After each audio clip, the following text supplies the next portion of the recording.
কাঁদছে না কেন? ওকে কাঁদা, নাহলে তো শ্বাস নিতে পারবে না। ডাক্তারবাবু,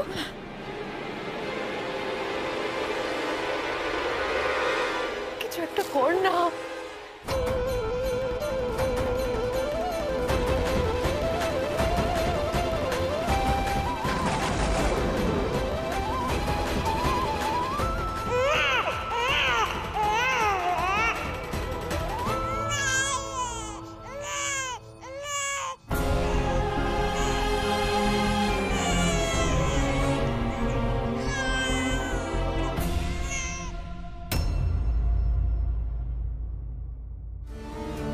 কি ব্যাপার হচ্ছে, এতক্ষণও কোনো খবর আসছে না? একটু বেশি সময় লাগছে বলে মনে হচ্ছে। আচ্ছা, কেসটা কোনো ক্রিটিক্যাল না তো? মানে বাড়িতে এইভাবে ডেলিভারি হচ্ছে তো, সেটার জন্যই চিন্তা হচ্ছে আর কি। না না, আর তো কোনো উপায় ছিল না। হঠাৎ প্রসব যন্ত্রণা শুরু হয়ে গেল, এদিকে অ্যাম্বুলেন্সও পাওয়া যাচ্ছে না, তাছাড়া বাড়ির গাড়িতে করে নিয়ে যাওয়ারও সময় ছিল না, তাই আর কি। তা অবশ্য ঠিকই বলেছেন, রাস্তার অবস্থা খুব খারাপ। এই পুজোর জন্য ট্রাফিক প্রচন্ড স্লো মুভমেন্ট করছে, আর এরকম পেশেন্টকে তো আর অ্যাম্বুলেন্সের ভরসা রাখা যায় না। হ্যাঁ, এটা ঠিক যে গৌরী একটু বেশি রিস্ক নিয়ে ফেলেছে, কিন্তু শান আছে তো ব্যাকআপ দেওয়ার জন্য। সবকিছু নির্ভর করছে আমার বৌমার ভাগ্য আর গৌরীর ওপর। বহু বছর পর আমাদের পরিবারের সন্তানের মুখ দেখবে সবাই, তাই একটু টেনশন হচ্ছে আর কি। দেখুন না, এই সময়ে আমার ছেলেটা বাইরে রয়েছে, ও যে কোথায় দৌড়াদৌড়ি করবে, সব ব্যবস্থা করবে, সেটার উপায় নেই। তাছাড়া আমার স্ত্রীও অসুস্থ, সেই জন্যই আমি ছুটে এলাম আর কি। একটা বাচ্চা জন্মাচ্ছে, তাই নিয়ে এদের কত আদিক্ষেতা। হ্যাঁ, আর যদি নীলা মরা বাচ্চার জন্ম দেয়, তাও কত সহানুভূতি পাবেও। অথচ আমি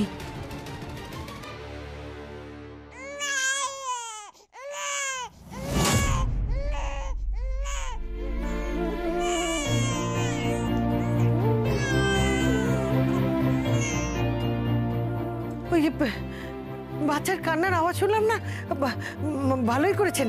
আজকে পুজোর দিনে আপনি এসেছেন, বংশের সন্তানের মুখ দেখে যাবেন।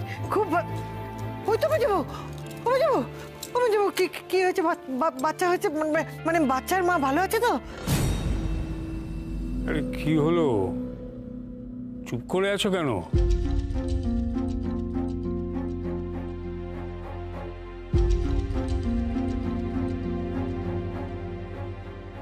কি হয়েছে? নীলার ছেলে হয়েছে না মেয়ে হয়েছে? মাধুরী যেভাবে মুখ কালো করে এসছে, কিচ্ছু বলছে না তো। আমার মনে হচ্ছে নীলার ভাগ্য আমারই মতো হয়েছে, মরা বাচ্চার জন্ম দিয়েছে নিশ্চয়ই। আমাকে টপকে জিতে যাবে নীলা? হ্যাঁ, কি ভেবেছিলে এত সোজা? আপনাকে অভিনন্দন, নীলা একটা ফুটফুটে সন্তানের জন্ম দিয়েছে।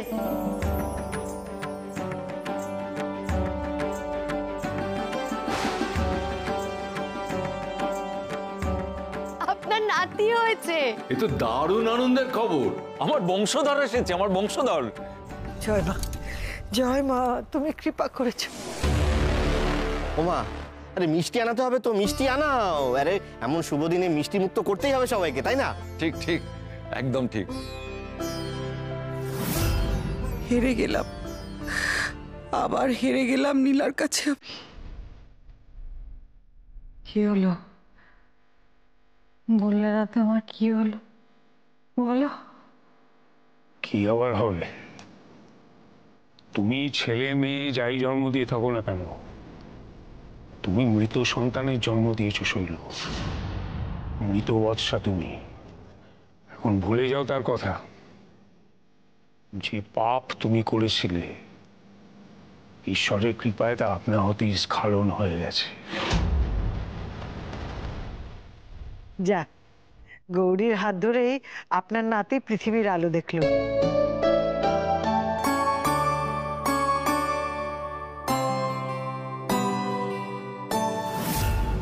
কিন্তু এবার তোমার নিজেরই পৃথিবী থেকে বিদায় নেওয়ার সময় এসে গেছে গৌরী, তুমি তৈরি থাকো।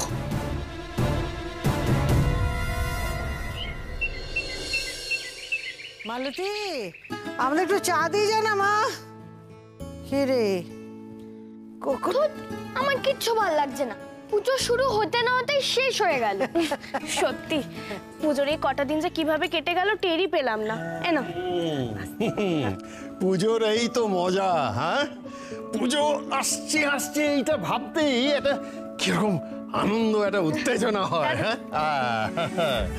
আর তারপর যেই 4টে দিন চোখের নিমেষে কেটে যায় তখন আর ভালো লাগে না, মানে কোথা দিয়ে যে চলে যায় কেউ বুঝতে পারে না। তখন খালি মাকে একটাই অনুরোধ করা যে মা, মাগো আবার এসো, 1 বছর লাগবে সেই আসার জন্য। হ্যাঁ, কি দিদি ভাই? আচ্ছা, নীলকণ্ঠ পাখির গল্পটা কি গো দাদাই? ও বাবা, এসো এসো, এখানে বসো, ভালো করে তোমায় বলি। দিদি ভাই, আমাদের বিশ্বাস নীলকণ্ঠ পাখি হচ্ছে মহাদেবের দূত। সেই নীলকণ্ঠ পাখিকে উড়িয়ে আমরা বিজয়া দশমীর দিন মহাদেবের কাছে পাঠিয়ে দিই, যাতে মা যাচ্ছেন সেই খবরটা সে আগে ভাগে মহাদেবকে দিতে পারে। হ্যাঁ, এই সবই অবশ্য লোককথা আর আমাদের বিশ্বাসের ব্যাপার। কিন্তু এখন এই নীলকণ্ঠ পাখির সংখ্যা না খুব কমে গেছে, সেই জন্য কিন্তু পাখি ওড়ানো একদম নিষিদ্ধ। দশমীর দিন সকালটা কেমন চারিদিকটা ঝিমিয়ে পড়ে বলো, আর ঘট বিসর্জন হয়ে গেলে তো ব্যাস, মনটা একদম দুঃখে ভরে ওঠে। ঠিক বলেছো, আমারও খুব মন খারাপ করে, কান্না কান্না পায়। মা চলে যাবে বলে আমরা কাঁদি। আজ তো পিপিও ভাইকে নিয়ে চলে যাবে, বাড়িটা একদম ফাঁকা হয়ে যাবে। সত্যি তো দিদি ভাই, তুমি ঠিকই বলেছো। আসুন আসুন আসুন আসুন আসুন, বসুন আসুন। কিন্তু কি করা যাবে বলো তো? হ্যাঁ, ওইদিকে যে আরেকজন তার নাতিকে দেখবে বলে একেবারে ছটফট করছে। তোমার ভাই গিয়ে তার ঠাম্মাকে তার চাঁদ বদন মুখটা দেখে আসুক, তারপর না আবার চলে আসবে। হ্যাঁ, আস্তে আস্তে সাবধানে এসো।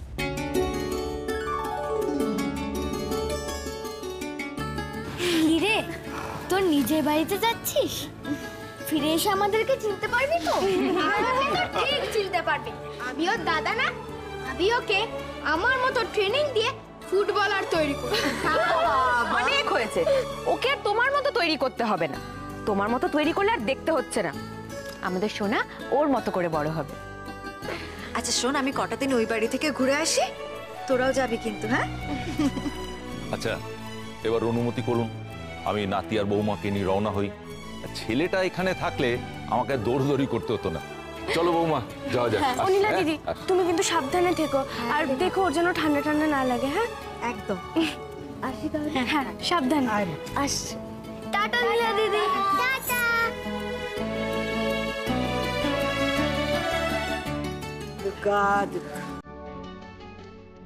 সব মেয়েকেই একদিন না একদিন শ্বশুর বাড়ি ফিরে যেতে হয়। নীলাকেও ফিরে যেতে হলো, ওখানে নীলা ভালোই থাকবে। তাছাড়া নতুন নাতি এসেছে বলে কথা, আমাদের বাড়িটা কিন্তু ফাঁকা হয়ে গেল। মা চলে গেলেন, আবার 1 বছরের অপেক্ষা। মা আবার নবসাজে আসনে বসবেন, চারিদিক আলোকিত করে। ততদিন ধরে আমাদের দিন গোনা শুরু। জানি না এই আরো 1 বছর বেঁচে থাকবো কিনা। আর ছোট ঠাম্মি, আজ দশমীর দিনে এসব কি কথা বলো তো? এরকম কথা আর কখনো মুখে আনবে না। না না, আমি ব্যাপারটা বুঝতে পেরেছি, সবার খুব মন খারাপ দুর্গামা চলে যাচ্ছে বলে, তাই তো? ঠিক আছে, আমি সবার মুড ভালো করে দিচ্ছি। আয় আয় আয় বাবা, আয় আয় আয়। হ্যাঁ হ্যাঁ, ওকে, 1 2 3 মিউজিক।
নাচো নাচো, যত খুশি আনন্দ করে নাও, নেচে নাও। এরপর তো শুধুই কান্না। বিসর্জনের বাদ্যির সঙ্গে তোমারও বিসর্জন।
দাদাকে তুই আমাকে প্রণাম কর। আচ্ছা হয়েছে হয়েছে, এবার চুপ। এই গৌরী, আজ কিন্তু বেশ মজা হলো বলো। এই সিঁদুর খেলাটা দিন দিন কেমন একটা দোল উৎসবে পরিণত হয়ে যাচ্ছে। ঠিকই বলেছো। না না, এই দাঁড়া এক মিনিট। তোরা নিজেদের মধ্যে যা করেছিস ভালো কথা, কিন্তু এই ছেলেদের কেন মাখালি বল? এতদিন তো ছেলেরা বড় জোর একটা তিলক কাটতো সিঁদুর দিয়ে বা একটা ফোঁটা নিত, এখন দেখছি ছেলেদেরও সিঁদুর মাখিয়ে দেওয়া হয়। এটা কি? আরে কি অদ্ভুত! আমরা তো রোজই সিঁদুর পরি, তোমরা না হয় একদিন সিঁদুর মাখলে তাতে কি যায় আসে? আমাকেও তো সবাই সিঁদুর মাখিয়ে ভূত করে দিয়েছে। আমাকেও? আমি কি এত ভয় পাই নাকি? তুই মস্ত বড় বীর পুরুষ। বাবা তোরা একটু থামবি, দুজনেই বীর পুরুষ হয়েছে। আর আমি? তুমি তো আমাদের সোনা, আমাদের রানী।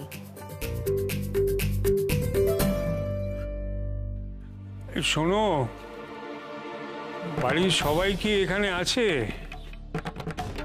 হ্যাঁ বাবা, আমরা মোটামুটি সবাই আছি। তুমি কিছু বলবে? হ্যাঁ, আমার একটা জরুরি কথা বলার আছে, খুবই জরুরি। কাল রাতে মা আমায় স্বপ্নে দেখা দিয়েছেন। মা আমাকে আদেশ করেছেন বাড়ির সবাইকে নিয়ে তিনঘড়া কালী মন্দিরে গিয়ে পুজো দিতে। স্বপ্নে আমি এও দেখেছি, আমরা তাই করছি। আর তারপরেই আমার চোখ একেবারে ভালো হয়ে গেল। বাবা দেখো, স্বপ্নের মধ্যে মানুষ হেঁটে হেঁটে মঙ্গল গ্রহেও চলে যেতে পারে, সেটা তো বড় ব্যাপার নয়। তোমার চোখের চিকিৎসা দরকার, খুব ভালো মতন চিকিৎসা দরকার। দরকার হলে আমরা বিদেশে যাব চিকিৎসার জন্য। না, তুমি মায়ের লীলা জানো না। তোমরা সব চোখ থাকতেও অন্ধ। আমি জানি এ মায়ের লীলা। মা আমাকে নির্দেশ দিয়েছেন। এখন তোমরা যদি চাও যে আমি বাকি জীবনটা এইভাবে অন্ধ হয়েই কাটাই, তাহলে যেও না। আর না হলে আমার সঙ্গে সবাই চলো, তিনঘড়া কালী মন্দিরে। না না, যাবো, আমরা যাবো। তাতে যদি কাকাবাবুর চোখ ঠিক হয়ে যায় তাহলে তো। হ্যাঁ মানে যাওয়াই যায়, মানে স্বপ্নাদেশের ব্যাপারটা আমি জানি না, কিন্তু এই সুযোগে একটু বেড়ানো হয়ে যাবে। হ্যাঁ ঠিক আছে, সবাই যখন বলছে তখন আমিও যাব, সবাই মিলে যাই আমরা। হ্যাঁ হ্যাঁ, আমিও যাবো মাকে প্রণাম করতে। বাহ, বাবার তো দেখছি অসাধারণ অভিনয় ক্ষমতা। কেমন সহজেই বাড়ির সবাইকে রাজি করিয়ে দিল। গৌরী তো দেখছি যাবার জন্য এক পায়ে খাড়া। ওকে তো আটকাতেই হবে, নাহলে তো সবটাই মাটি হয়ে যাবে। বাবা যে বলেছিল ব্যবস্থা করবে। চলো। জয়স্তু, আমরা ভিন রাজ্য থেকে এসেছি। ঘোষাল বাড়ির নাম অনেক শুনেছি। মা ঘোমটাকালীকে দর্শন করে জীবন ধন্য করতে চাই। আপনাদের কাছে কি কিছু সেবা পাবো না? নিশ্চয়ই পাবেন। ও, এটাও বাবারই চাল, তাই এত নির্লিপ্ত ছিল এতক্ষণ। সব কিছু পরিকল্পনা অনুযায়ী চলছে তাহলে। উফ, যাক বাবা, এবার শুধু গৌরী একা থেকে যাক, ব্যাস। ঘোষাল বাড়িতে কেউ কখনো খালি মুখে ফিরে যায় না ঠাকুর। আপনারা মন্দিরে অপেক্ষা করুন, আমি আপনাদের সেবার ব্যবস্থা করছি।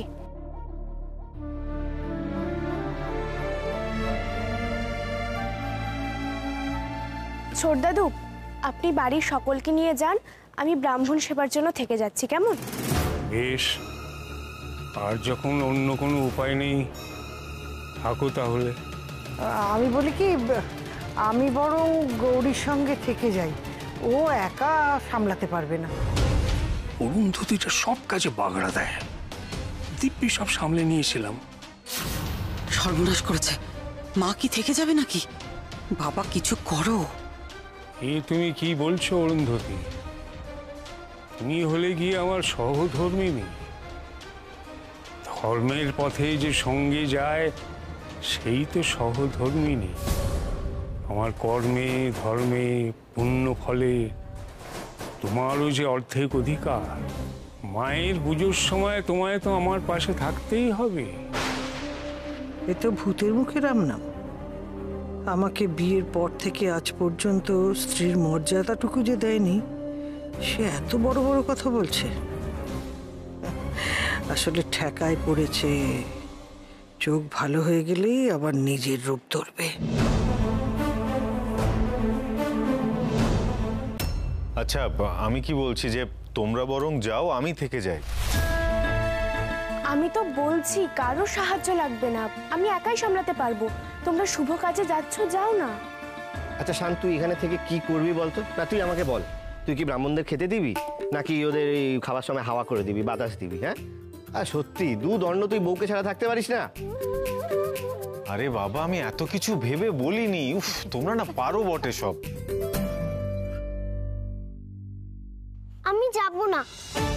মা না গেলে আমিও যাব না, আমি মার সাথেই থাকবো। এই দেখো, এই এক মা নেওটা মেয়ে হয়েছে। কেন রে, তুই আমাদের সঙ্গে একটু ঘুরে আসবি, কি হয়েছে তাতে? না, আমি যাব না, আমি মায়ের সাথেই থাকবো। না, বাড়ির সবাইকে যেতে হবে। নেহা, তোমার মা আটকে গেছে, তাই এখন আর জেদ করো না, চলো। তারাকে নিয়ে ঝামেলা বাড়ানোর কোনো মানেই হয় না। বাড়ির সবাইকে আগে বাড়ি থেকে বের করতে হবে, সেটাই জরুরি। বাবা, তারাকে থাকতে দাও না, ওকে আমি ঠিক ম্যানেজ করে নেব। আমি তো আছি। তাড়াতাড়ি বাকি সবাইকে বাড়ি থেকে বেরোতে হবে। তুমি দাঁড়াও, এখন কিছু বলো না। বলছি তারা থাকুক না, কোনো অসুবিধে নেই, আমি তো আছি। নাও, তোমরা সময় নষ্ট না করে মায়ের নাম নিয়ে বেরিয়ে পড়ো। এই দেবু, বাবাকে একটু নিয়ে যা না। হ্যাঁ ঠিক আছে, চলো আমরা বেরোই। এসো বাবা।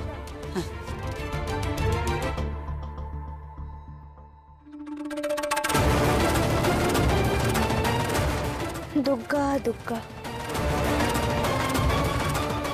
এবার তোমাকে কে বাঁচাবে গৌরী?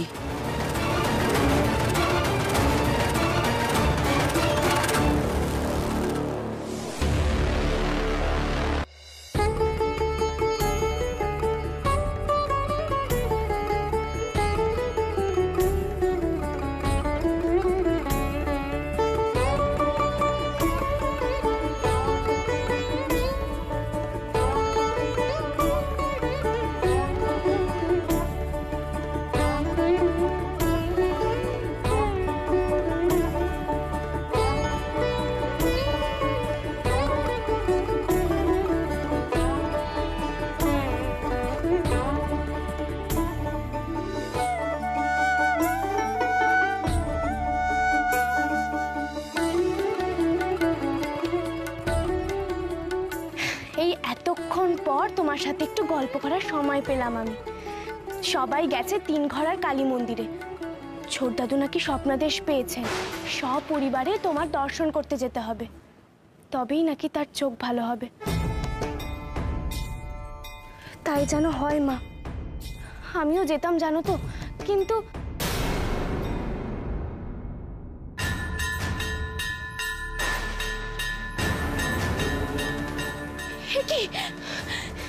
কি অমঙ্গলের চিহ্ন মা? এমন টাটকা মালা শুকিয়ে গেল কি করে? আমি তো নিজের হাতে তোমাকে মালা পরিয়েছিলাম। কি সংকেত দিচ্ছ তুমি মা? কি অমঙ্গল আসতে চলেছে?